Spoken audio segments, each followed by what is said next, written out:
ஆத்ம ஆன்மீக அன்பர்களுக்கு எனது அன்பான வணக்கங்கள். ரகசியம், மர்மம் போன்று புரியாத புதிராக இருக்கக்கூடியவர்கள் யாருன்னு பார்த்தீங்கன்னா விருச்சிக ராசிக்காரர். எது ஒன்றுமே இவங்களை பார்க்கும் பொழுது இவங்களோட தோற்றத்தை வைத்து யாரும் எதுவும் கணிக்கவே முடியாது. அவங்க எப்படிப்பட்டவங்க, எப்படிப்பட்ட குணமுடையவர்கள்னு கணிக்கவே முடியாது. அந்த அளவுக்கு வெளியே பார்க்கும் பொழுது அமைதியாக இருக்க மாதிரி இருக்கும், டென்ஷனாக இருக்க மாதிரி இருப்பாங்க, கோபமாக இருக்க மாதிரி இருப்பாங்க. ஒரு சாதாரண நிலையில் இவங்க எப்பொழுதும் இருக்கவே மாட்டாங்க. இதுதான் இவங்களோட இயல்பான ஒன்று. விருச்சிக ராசிக்கு இயல்பை பார்த்தீங்கன்னா அப்படி தான் இருப்பாங்க. வெளியே அமைதியாக இருக்க மாதிரி இருக்கும், ஆனால் உள்ளுக்குள்ளே 1000 கேள்விகள், 1000 பதில்கள், 1000 யோசனைகளோடு சிந்தனைகளோடு செயல்படுறவங்களும் விருச்சிக ராசி தான். ஏன்னா பெரிய பாதிப்புகள்ல இருந்து இப்போ வெளியே வந்துட்டு இருக்காங்க. பல ஆண்டுகளாக இவங்க பெரிய பெரிய பாதிப்புகள், பெரிய கஷ்டம், பெரிய இழப்பு, பெரிய ஏமாற்றம், அவமானங்கள், நிறைய விரக்தி, இதில் இருந்து அவங்க இப்போ வெளியே வரணுன்றது கொஞ்சம் சாதாரண விஷயம் கிடையாது. இருந்தாலும் அவங்க வெளியே வரணும்னா இதை மாதிரியான எண்ணங்களோடு தான் அவங்க வெளியே வந்தாகணும். வேறு வழி இல்லாத அமைப்பில் இவங்களுக்கு இப்போ இருக்குது. இப்படிப்பட்ட விருச்சிக ராசிக்காரர்கள் வாழ்க்கையில் ஏன் இப்படி இருக்கிறாங்க, ஒரு எரிச்சலா, டென்ஷனா, கோபமா ஏன் இருக்கிறாங்க அப்படின்னு பார்க்கும்பொழுது இவங்க ராசிநாதன் செவ்வாய் பகவான். அதனால் அவர் எப்பயும் ஒரு உஷ்ணத்தை கொடுத்துக்கிட்டே இருப்பார். ஏன்னா இவங்க எளிமையாவோ இனிமையாவோ இல்லாததுக்கு காரணம் இதுவும் ஒன்று. இவங்களை நம்ம குறை சொல்கிறதெல்லாம் தப்பு, குறை சொல்லவே கூடாது. ஏன்னா இவங்க ராசிநாதன் அப்படி இருக்கும் பொழுது உக்கிரமான ஒரு சூழ்நிலையில் இருந்துக்கிட்டே இருக்காங்க. இருந்தாலும் இவங்களுக்கு மனுஷத்தன்மைங்கிறது இவங்களுக்கு தாங்க ஜாஸ்தி. கோபம் எங்கே இருக்கோ அங்கே தாங்க குணமும் இருக்குது. எவ்வளோக்கு எவ்வளோ கோபம் வர்றாங்களோ அது நியாயமான ஒரு விஷயத்துக்கு தான் அவங்க கோபமே வரும். மற்றவங்க நினைக்கிற மாதிரி எதுக்கு எடுத்தாலும் கோபம் வரும்னா அதெல்லாம் கிடையாது. அங்கே அத்தனை அளவுக்கு தப்பு நடந்துகிட்ருக்கும். அதனால தான் அவங்க கோச்சிக்கிறாங்க. மற்றவங்களுக்கு அது என்ன தெரியுதுன்னா, எதுக்கு எடுத்தாலும் கோச்சிக்கிறாங்கப்பா, எதுக்கு எடுத்தாலும் டென்ஷன் ஆகிறாங்கப்பா அப்படின்னு தான் சொல்லுவாங்க. அதெல்லாம் கிடையாது. செய்யறது அத்தனையும் அநியாயமாக இருக்கும். அதை தட்டி கேட்கணுன்னா இதை மாதிரியான ஆட்கள் தான் வராங்க. அது இவங்க பேரில் தப்பாக சொல்லிடுறாங்க. ஆனால் உறுதியான அமைப்பு என்னன்னு பார்த்தீங்கன்னா, இவங்கள மாதிரி நியாயத்திற்கும், இவங்கள மாதிரி அன்பு கொடுக்கறதுக்கும், இவங்கள மாதிரி சரியான வழிவகையை சொல்வதற்கும் ஆட்கள் வேறு யாருமே கிடையாதுங்க. இது எல்லாமே இயல்பான நடக்கக்கூடியதாக தான் விருச்சகத்துக்கு இருக்கும். சொல்லுவாங்க, தேனு கொட்டுறா போல் கொட்டிக்கிட்டே இருக்கிறாங்க. தேனோட விஷமும் மருந்தாக பயன்படுன்றது மற்றவங்களுக்கு தெரியல. ஏன்னா அப்படிப்பட்ட குணங்கள் இவங்கக்கிட்ட நல்ல குணங்களுக்கு சொந்தக்காரங்கள், நியாயத்திற்கு சொந்தக்காரர்களாக இருக்கும் பொழுது சில விஷயங்களை உள்ளார்ந்து சொல்லும் பொழுது மற்றவர்களுக்கு வலிக்க தான் செய்யுது. அது ஒன்றும் பண்ண முடியாது. அவங்க தான் அதை மாற்றிக்கணும். சொல்கிறவங்க தப்பு கிடையாது, கேட்குறவங்க தான் தப்பு. சரியான விதத்தில் கேட்டிங்கன்னா அவங்க சொல்கிறது அளவுக்கு நடந்துக்கிட்டோன்னு வச்சுக்கோங்க, நம்ம வாழ்க்கை நம்ம முன்னேறிடலாம்.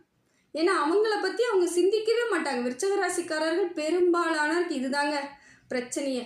அவங்க சிந்திச்சாங்கன்னா அவங்க மேலோங்கி நின்றுடுவாங்க.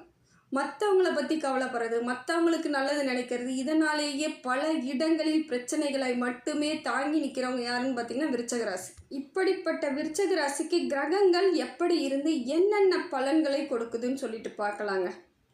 விருச்சிக ராசிக்கு ரிஷபத்திலிருந்து சூரிய பகவான் உங்கள் ராசியை பார்க்குறார். இது எப்படி இருக்குன்னு பார்த்தீங்கன்னா, உங்களுக்கு துணையாக அவர் நிற்கிறாருங்க. எல்லா விதத்திலும் மாற்றங்களை ஏற்படுவதற்கான காலகட்டத்தை இப்போ உங்களுக்கு சூரிய பகவான் கொடுக்குறார். தாங்கிற அகந்தையே இல்லாத உங்களை சரியான வழிக்கு அவர் கொண்டுட்டு போகிறார். எதுக்கு எடுத்தாலும் நான் தான் சொல்கிறவங்களாம் நிறைய பேர் இருக்காங்க. ஆனால் விருச்சிக ராசிக்காரர்கள் எப்பொழுதும் தன்னடக்கத்தோடு தான் இருப்பாங்க. நான் என்ற எண்ணம் என்றைக்குமே இருக்காது. அப்படிப்பட்டவர்களுக்கு தான் சூரியன் நல்ல மாற்றத்தை ஏற்படுத்தி கொடுப்பாருன்னு சொல்கிறாங்க. அதனால் அந்த மாதிரியான அமைப்பை இப்போ உங்களுக்கு வந்திருக்கு. அதே போல் எந்த இடத்திற்கு போனாலும் விவாதம் பண்ணக்கூடிய அமைப்பும் இருக்குதுங்க. கொஞ்சம் பார்த்துக்கோங்க. எல்லா இடத்தையும் சரி பண்ணணுன்றது ரொம்ப கஷ்டங்க. அதை நீங்கள் நினைக்கிறீங்க, அதை முடிக்க முடியாததும் உங்களுக்கு வருத்தம் அளிக்கும். சிலதை விட்டுட்டு போயிடுறது நல்லதுன்னு தான் நான் சொல்லுவேங்க. ஏன்னா எல்லாரையும் திருத்தணுன்றது நம்ம கையில் கிடையவே கிடையாது. அது இறைவனால் கூட முடியாது. அவங்க செஞ்ச பாவ புண்ணியத்திற்கு அவங்க சில விஷயங்களை செய்து தான் ஆகணும். அதனால் நீங்கள் ஏதோ போயிட்டு திருத்துறதாவோ ஏதோ ஒரு நல்லது செய்கிறதாவோ நிறைய விவாதங்களை ஏற்படுத்தக்கூடிய அமைப்பை சூரிய பகவான் கொடுக்குறார். முடிந்த வரைக்கும் பேசாதீங்க, நிதானத்தோடு இருங்க. அட்வைஸ் யாருக்கும் பண்ணாதீங்க. முதல்ல அதுதான். ஏன்னா நீங்கள் அட்வைஸ் பண்ணும் பொழுது யாரும் கேட்டுக்க ரெடியாக இல்லை. அவங்கெல்லாம் பட்டு தெரிஞ்சால் தான் உண்டு. அப்புறம் சொல்லுவாங்க அவங்க சொன்னாங்க நான் தான் கேட்கலன்ட்டு. அது அவங்களோட விதி, இப்படித்தான் எழுதி இருக்கு, நாம் ஒன்றும் பண்ணுறதுக்கு இல்லை. இதனால் நீங்கள் வருத்தப்படுவீங்க, நான் சொன்னதை கேட்கலையேன்ட்டு. அதனால் விவாதங்களை தடுப்பது உங்களுக்கு இப்போ நல்லதுங்க. தொழில் வளர்ச்சி நல்லா இருக்குதுங்க. தொழில் சிந்தனை வளர்ச்சி தெளிவாக இருக்குது. இது நாள் வரைக்கும் வேலையே இல்லை, வேலை செய்ய முடியாமல் இருக்கிறேன் அப்படின்றவங்கள கூட இப்போ வேலை வாய்ப்பு இருக்குது. சரியான வேலை வாய்ப்பு அமைவதற்கான காலகட்டமும் இதுதாங்க. இந்த காலகட்டத்தை தவற விடாதீங்க. உங்களுக்கான வேலை இப்போ இந்த சாதாரண வேலை செஞ்சிட்ருக்கேன், ஆனால் என்னோடய படிப்புக்கு நான் வேறு எங்கேயாவது வேலை செய்யணும்னு நினைக்கிறவங்களா இருந்தால் போயிட்டு கரெக்டாக தேடுங்க, உங்களுக்கான உறுதியான வேலை கிடைக்கும். உங்கள் தகுதிக்கு, உங்கள் படிப்புக்கு, உங்கள் அனுபவத்துக்கு சரியான வேலை உங்களுக்கு இருக்குது. இப்போ நீங்கள் தேர்ந்தெடுத்து போகணும், அது மட்டும்தான் உங்கள் கையில் இருக்குது. கணவன் மனைவி இடையே இது நாள் வரை இருந்து வந்த சின்ன சின்ன வாக்குவாதம், உரசல் எல்லாம் சரியாக போயிடுங்க. ஓரளவுக்கு உங்களுக்குள்ள ஒரு நல்ல அண்டர்ஸ்டாண்ட் வந்துடும், புரிதல் ஏற்படும். அது ஒரு நல்ல ஒரு அமைதியான சூழ்நிலை ஏற்படுத்தி கொடுப்பதற்கான காலகட்டத்தை உங்களுக்கு சூரியன் கொடுக்குறாங்க. அதே ரிஷபத்தில் புதன் பகவானும் சேர்ந்து இருக்கார். அதாவது சூரியனும் புதனும் சேர்ந்து இருப்பது இன்னும் உங்களுக்கு பலன் அதிகங்க. நல்ல மாற்றம், புரிதல் அதிகமாக இருக்குன்னு எப்படி நீங்கள் புரிஞ்சுக்குவீங்க. ஃபஸ்ட்டு உங்களை நீங்கள் சிந்திப்பீங்க, நீங்கள் யாருங்கிறத யோசிக்கும் பொழுது நிறைய மாற்றங்கள் ஏற்பட்டுடும். அது இதனால் வரைக்கும் நீங்கள் யாருன்னே உணராமல் இருந்ததனோட விளைவு தான் இன்னைய வரைக்கும் கஷ்டம். இப்போ உங்களை பற்றி புரிஞ்சுக்குவீங்க. நீங்கள் உங்களுக்கு என்ன திறமை இருக்குது, நாம் என்ன செய்யணும், என்ன செஞ்சால் நம்ம வெற்றி அடையலான்றதை சிந்திக்க ஆரம்பிச்சிட்டிங்கனாலே நீங்கள் ஜெயிக்க போகிறீங்கன்னு அர்த்தம். அந்த சிந்தனையை புதன் பகவான் உங்களுக்கு தெளிவாக கொடுக்குறாரு. இந்த காலகட்டம் உங்களுக்கு நிரந்தரமான ஒரு வாய்ப்பை, நல்ல வாய்ப்பை கொடுக்கறதுக்கான காலகட்டத்தில் புதன் பகவானும் இருக்கார். பொன் பொருள் சேர்க்கை ஏற்படும். புதன் பகவானால் உங்களுக்கு புத்திசாலித்தனம், அறிவு, சிந்தனை கூர்மையாக இருக்கும். சரியான ஒரு பேச்சு திறமை ஏற்படும். இதையெல்லாம் உங்களுக்கு சூரியனோடு சேர்ந்த புதன் பகவான் தருவது சிறப்பான ஒரு வழிதாங்க. அடுத்தது பார்த்திங்கன்னா மிதுனத்தில் குரு பகவான் இருக்காருங்க. 8ஆம் இடத்து குரு பகவான். இது கொஞ்சம் வேலை சுமையை ஏற்படுத்தும். அதே போல் காரியங்கள் உடனடியாக முடியாது, கொஞ்சம் காலதாமதம் ஏற்படும். நீங்கள் அதை கொஞ்சம் அசால்ட்டாக விட்டீங்கன்னா அது தோல்வி அடைவதற்கான வாய்ப்புகளும் இருக்குது. அதனால் வேலையில் உன்னிப்பாக இருந்தாக வேண்டிய கட்டாயத்தில் இருக்கீங்க. அதே போல் திருமண யோகம் உண்டாகுதுங்க. இப்போ இருக்கக்கூடியவர்களுக்கு திருமண பாக்கியம் உண்டாகுது. விருச்சிக ராசிக்கு இது ஒரு நல்ல மாற்றத்திற்கான காலம். புதிய உறவுகள், புதிய நண்பர்கள், புதிய சேர்க்கை. பழச நினச்சி பார்த்து வருத்தப்பட்டுட்டு இருந்தவங்களுக்கு இப்போ புதுசாக பல இடங்களுக்கு போகிறது, புதிய ஆட்கள் சேர்க்கையெல்லாம் வரும்பொழுது ஒரு மாறுதல். மனதளவில் இது நாள் வரைக்கும் இருந்த சங்கடங்கள் தீரும். அதே போல் வேறு ஊருக்கு வேலை வாய்ப்பு, வெளிநாடு வேலை வாய்ப்பு, இதையெல்லாம் அமைவதற்கான காலகட்டமும் இருக்குது விருச்சகத்துக்கு. வெளிநாட்டு போகிறவங்களுக்கெல்லாம் நிறைய மாற்றம் ஏற்படும். மனதளவிலும் சரி, வீட்டில் பொருளாதார ரீதியாகவும் பல சங்கடங்கள் தீரும். ஏன்னா சின்ன சின்ன விஷயங்களுக்கு கூட உங்களை ஊசி குத்துறா போல் நிறைய பேர் குத்திக்கிட்டே இருந்துட்டாங்க. அந்த வழிகளோடையே நீங்களும் வாழ்ந்துட்டுருக்கீங்க. அப்படி இருக்கும் பொழுது சில மாறுதல்கள் வரும்பொழுது அந்த பழசை மறக்க ஆரம்பிப்பீங்க. அது மறந்துட்டாலே பல இடங்களில் உங்களுக்கான புதிய முயற்சி எல்லாம் ஜெயிக்க ஆரம்பிச்சிடும். பழசை நம்ம மறந்தால் மட்டும்தாங்க புதுசாக நம்ம ஜெயிக்க முடியும். அந்த மாறுதல்களை உடனடியாக நமக்கு வராது. காரணம், அந்த வழிகள் நமக்கு பெரிய பாரத்தை ஏற்படுத்தியிருக்கலாம். ஆழமான வழிகளாக இருக்கிறதுனால கொஞ்சம் காலதாமதம் எடுத்துக்கிட்டு தான் செய்யும்.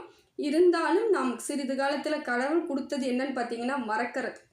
அதனால் அதை மறந்துட்டு அடுத்த கட்டத்துக்கு நம்ம நகர்வை செய்வோம்.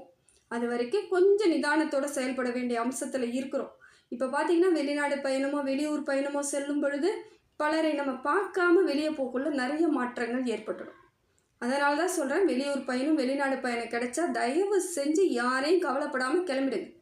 உங்களுக்கான வாய்ப்புகளை அத்தனை அளவுக்கும் நன்மையாகவே இருக்கும். கடகத்தில் செவ்வாய் பகவான் நீச்சகதியில் இருக்கார். இதனால் என்னன்னு பார்த்தீங்கன்னா, ஆரம்ப கட்டத்தில் உங்களுக்கு எதுவுமே சரியில்லாத போல் ஒரு அமைப்பு இருந்தாலும் கொஞ்ச காலத்திற்கு பிறகு உங்களுக்கான மாற்றம் ஏற்பட்டுடும். ஏன்னா உங்கள் ராசிநாதன் செவ்வாய் பகவான் நீச்ச நிதியில் இருக்கிறது கொஞ்சம் உங்களுக்கு நல்ல பலன் இல்லாமல் இருக்கும். ஆரம்பத்தில் போக போக அதுவே நல்ல பலனாக மாறும்.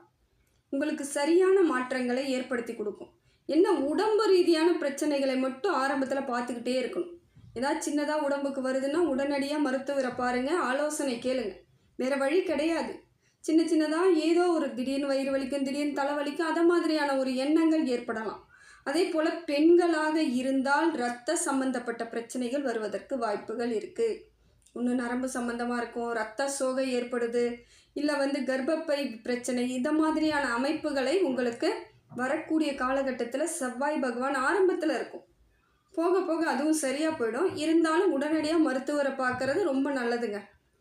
மீனத்தில் சனி பகவானும் சுக்கிரனும் சேர்ந்து இருக்காங்க. இது ஒரு நல்ல அம்சம்தான், தப்பு கிடையாது, தப்பான இடத்துல இல்லைங்க. உங்களுக்கு 2 பேரும் சேர்ந்து நல்ல ஒரு எண்ணங்களையும் நல்ல ஒரு மாற்றத்தையும் நல்ல ஒரு சூழ்நிலையும் அமைச்சு கொடுக்குறாங்க. சனி பகவான் தொழில் வளர்ச்சி உங்களுக்கு சிறப்பாக இருக்க வைக்கிறார். பொருளாதார மாற்றம், அதே போல் பண வரவு ஏற்பட்டுக்கிட்டே இருக்கும். பொன் பொருள் சேர்க்கை, ஆபரணங்கள் சேர்க்கை சிலருக்கு உறுதியாகுது. இடம் வாங்குது, வீடு கட்டுறது, இதை மாதிரியான அமைப்பும் இருக்குது. இதையெல்லாம் சனி பகவான் நல்ல நிலையில் உங்களுக்கு கொண்டுட்டு வந்து கொடுக்குறாரு. தேக ஆரோக்கியம் ஏற்படும். உடம்புல ஏதாவது பிரச்சனைகள் இருந்தாலும் பெரிய அளவுக்கு எடுத்துகிட்டு போகாமல் அது சாதாரணமாக கொண்டுட்டு போயிடுவார். தீர்க்க ஆயுசு இருக்குது, ஆயுள்லாம் நல்ல தீர்க்கமாக கொடுக்குறார். வேலையில் உங்களுக்கான வழிவகையை செய்து கொடுக்குறார், நிம்மதி கொடுக்குறார். இதையெல்லாம் உங்களுக்கு சனி பகவான் கொடுப்பது ஒரு சிறப்பான வழிவகைங்க. போதும் போதும்னு அளவுக்கு எவ்வளோ கஷ்டத்தை கொடுத்தாரோ அதே அளவுக்கு போதும் போதுன்ற அளவுக்கு உங்களுக்கு நன்மையும் செய்ய வைப்பார். காலம் கொஞ்சம் எடுக்க தான் செய்யும், ஏன்னா பிரச்சனை ஜாஸ்தி. அப்படி இருக்கும்பொழுது உடனடியாக மாற்றம் நம்ம கண்ணுக்கு தெரியாது. அது வந்தாலும் கொஞ்சம் காலத்துக்கு அப்புறம் தான் ஏதோ ஒரு மாறுதல் கிடைக்கிறதா உங்களுக்கு தோணும். சில இடங்களில் உங்களையும் மீறி நிறைய இடத்துல கண்ணீர் வந்திருக்கும். அதையெல்லாம் பார்த்துக்கிட்டு தானே இந்த சனி பகவான் இப்போ உங்களுக்கான சந்தோஷத்தையும் சிரிப்பையும் கொடுக்கறதுக்கு ரெடி ஆகிட்டார்.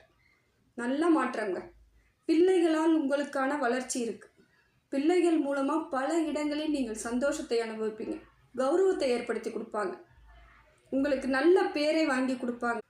அதே போல் சுக்கிர பகவான் உங்களுக்கு சிறப்பான மாற்றத்தை கொடுக்குறாருங்க. பொன் பொருள் சேர்க்கை, ஆடை ஆபரணங்கள், உங்களுக்கு திருமண யோகம், இதை மாதிரியான அமைப்புகள் எல்லாமே உடனடியாக திடீர் அமைப்பாக ஏற்படுத்தி கொடுக்கக்கூடியவர் சுக்கிர பகவான். சுக்கிர பகவான் சரியான இடத்திலிருந்து சரியான செயல்களை செய்தாலே பல மாற்றங்கள், பல நன்மைகள், பெரிய அந்தஸ்துக்கு போகக்கூடிய அமைப்பு ஏற்படும். அதனால் இப்போ சனியுடன் கூடிய சுக்கிரன் உங்களுக்கு நல்ல மாற்றம் தாங்க, தப்பு கிடையாது. இருந்தாலும் நீங்கள் முழு முயற்சியுடன் செயல்பட்டால் அத்தனையும் நன்மையாக நடக்குங்க. சிம்மத்தில் கேது பகவான் 10வது இடத்துலேருந்து உங்கள் ராசியை பார்க்குறாங்க. இது தொழிலுக்கெல்லாம் நல்ல ஒரு வளர்ச்சியை கொடுப்பதற்கான காலகட்டத்தை கேது பகவான் ஏற்படுத்தி கொடுக்குறாருங்க. சிந்தனை தெளிவாக இருக்கும். எந்த தொழில் எப்படி செய்யணுங்கிறதுல உறுதியாக இருப்பீங்க. அதே போல் உங்களுக்கு தெரிந்த தொழிலில் ஈடுபடும் எண்ணங்களையும் அதிகமாக கொடுக்குறார். எதெல்லாம் உங்களுக்கு தெரியுமோ அதெல்லாம் செய்வீங்க. எல்லா இடத்துலையும் உங்களுக்கான வேலை வாய்ப்புகளை தேடி கொடுப்பதற்கான காலகட்டம் கேது பகவான் ரெடியாக இருக்கார். நல்ல ஒரு மாற்றம். எல்லார் மத்தியிலையும் உங்களுக்கான மரியாதையை ஏற்படுத்தி கொடுக்குறாரு. பல இடங்களில் இப்போ தனிமை உணர்வு ஏற்படும். அதே போல் நிறைய தனியாக இருக்கணுன்ற எண்ணங்கள் வரும். தியானம் பண்ணுவீங்க. அந்த மாதிரியான இறை சிந்தனை அதிகமாக வர்றது, ஆன்மீகத்தின் மீது ஈடுபாடு, ஆன்மீக சொற்பொழிவுக்கு போகிறது, அது மாதிரியான எண்ணங்களை அதிகமாக இப்போ கேது பகவான் கொடுக்குறாருங்க. ஒரு நல்ல மாற்றம் தான். இருந்தாலும் தனிமை உங்களுக்கு வேண்டாம் தான் நான் சொல்லுவேன். போதும், நிறைய தனிமையாக இருந்து பல இடங்களில் சோகத்தையும் கஷ்டத்தையும் அனுபவிச்சாச்சு. மக்களோட மக்களாக இருங்க, மனுஷங்களோட மனுஷங்களாக இருங்க. நல்லது கெட்டது உங்களுக்கு நல்லாவே புரியும். இதில் புதுசாக யாரையும் திருத்தவும் முடியாது, திருத்தி வாழ வைக்கவும் முடியாது. அப்படி இருக்கும் பொழுது நீங்கள் அவங்களோட அனுசரித்து அனுகூலமாக இருக்க வேண்டிய காலகட்டம் இது. தனிமைக்கு போகிறது உங்களுக்கு நல்லது கிடையாது. முடிஞ்சால் இறைவன் கோவில்களுக்கெல்லாம் நிறைய பயணம் பண்ணலாம், அந்த மாதிரி அமைப்பில் இருக்குது, அதுக்கெல்லாம் போங்க. தனியாக இருக்கணுன்ற எண்ணங்கள் வரக்கூடாது. முடிந்த வரைக்கும் அனைவருடன் சேர்ந்து பழகக்கூடிய அமைப்பை ஏற்படுத்திக்கோங்க. அதே போல் அரசாங்கத்திலிருந்து கிடைக்க வேண்டிய அத்தனை சலுகைகளும் இப்போ கிடைக்கும். ஏதாவது உதவி எதிர்பார்க்குறீங்க, இல்லை சலுகைகள் எதிர்பார்க்குறீங்கன்னா அதுக்கு நீங்கள் இப்போ ஈடுபாடு பண்ணுங்கள். உடனடியாக கிடைக்கிறதுக்கான வாய்ப்புகள் இருக்குது. கேது பகவான் உங்களுக்கு சப்போர்ட் பண்ணுறார்.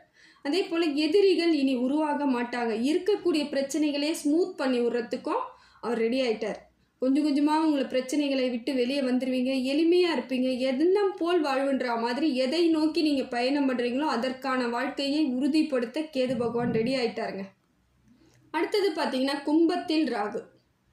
இவர் 4வது இடத்துல இருந்து உங்கள் ராசியை பார்க்குறாரு. அதனால் வீட்டில் கொஞ்சம் அமைதியை குறைக்கிற மாதிரியான அமைப்பு இருக்குது. வீட்டில் எப்போ பார்த்தாலும் ஒரு சண்டை சச்சரவு ஏற்படுவதற்கான வாய்ப்புகள் இருக்குது.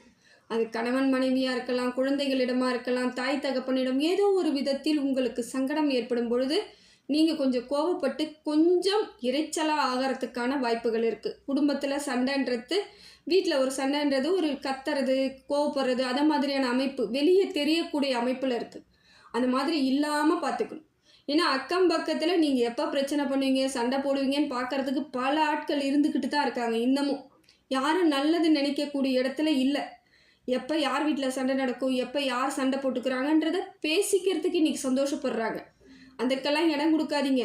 கொஞ்சம் நிதானத்தோடு செயல்படுங்க. பொறுமையாக இருக்கிறதுக்கு முயற்சி பண்ணுங்கள். மற்றவங்க கிட்ட நாம் தப்பிச்சுக்கணும்னா நாம் நம்மளாக இருக்கிறதுக்கு நிதர்சனத்தை புரிந்தால் மட்டும் போதும். அதனால் ராகு பகவான் உங்களுக்கு உக்கிரத்தை ஏற்படுத்துறதுனால நீங்கள் கொஞ்சம் டென்ஷன் ஆகிறதுக்கான வாய்ப்புகள் இருக்குது. கொஞ்சம் நிதானமாக இருங்க. ஆனால் பொன் பொருள் சேர்க்கை இருக்குது, பண வரவு இருக்குது, வேலை நல்லா இருக்குது, தொழில் முயற்சி நல்லா இருக்குது, போட்ட பலனுக்கேற்ற லாபம் கிடைக்கும், முதலீடுக்கேற்ற லாபம் கிடைக்கிறதுக்கான வாய்ப்புகள்லாம் இப்போ இந்த காலகட்டம் சிறப்பாக தாங்க இருக்குது. தப்பு கிடையாது. என்ன வீட்டில் சின்ன சின்ன கோவம் வர்றது, குடும்பத்துக்குள்ளே ஒரு கலவரத்தை ஏற்படுத்தக்கூடிய அமைப்பு தான் இருக்குது. அதற்கு நீங்கள் கொஞ்சம் சரியாயிட்டீங்கன்னா பிரச்சனையே கிடையாது. விட்டு கொடுங்க கொஞ்ச காலம், அதுக்கப்புறம் சரியாக போயிடும். ஏன்னா இந்த காலத்தில் நீங்கள் கோச்சிக்கிட்டு ஏதாவது ஒரு வார்த்தைகளை விடும்பொழுது அது காலத்துக்கும் அதை நினச்சி பார்க்குற மாதிரியே இருக்கும். இவங்க இதை சொல்லிட்டாங்களே அப்படிங்கிற மாதிரி. அதுக்கெல்லாம் இடம் கொடுக்காதீங்க. உக்கிரம் ஏற்பட்டாலும் நீங்கள் தான் சாந்தமாக இருக்கணும். இப்போ இருக்கக்கூடிய கிரக பலன்கள் படி பார்த்தீங்கன்னா எல்லாமே ஒரு நல்ல அமைப்பில் இருக்குதுங்க. உங்களுக்கு சூரியன் நல்லா சப்போர்ட் பண்ணுறார், அடுத்தது குரு பகவானும் சப்போர்ட் பண்ணுறார், உங்களுக்கு சுக்கிரனும் சப்போர்ட் பண்ணுறாரு, அடுத்தது சனி பகவானும் ஓரளவுக்கு நல்ல ஒரு மாற்றத்தை தான் ஏற்படுத்தி கொடுக்குறாரு. அப்படி இருக்கும் பொழுது காலம் மாறுவதற்கான அமைப்பில் தான் இருக்குது. இருந்தாலும் நீங்கள் சரியாக நிதானத்தோடு செயல்பட்டீங்கன்னா இந்த காலகட்டம் உங்களுக்கு வரக்கூடிய நாட்களுக்கு அனைத்துக்கும் சேர்த்து ஒரு நல்ல பலனை கொடுக்கும். இதை நீங்கள் தான் புரிதலோடு இந்த காலகட்டத்தை நகர்த்த முயற்சி பண்ணும். எல்லாம் வல்ல இறைவன் எல்லா புகழும், எல்லா செல்வங்களும், எல்லா நேர்மறை ஆற்றலும் உங்களுக்கு கொடுக்கணும்னு சொல்லிட்டு இறைவனை பிரார்த்தனை பண்ணுறேங்க. ஆத்மா ஆன்மீக சேனலுக்கு சப்ஸ்கிரைப் பண்ணாதவங்க சப்ஸ்கிரைப் பண்ணிக்கோங்க. நன்றி, வணக்கம்.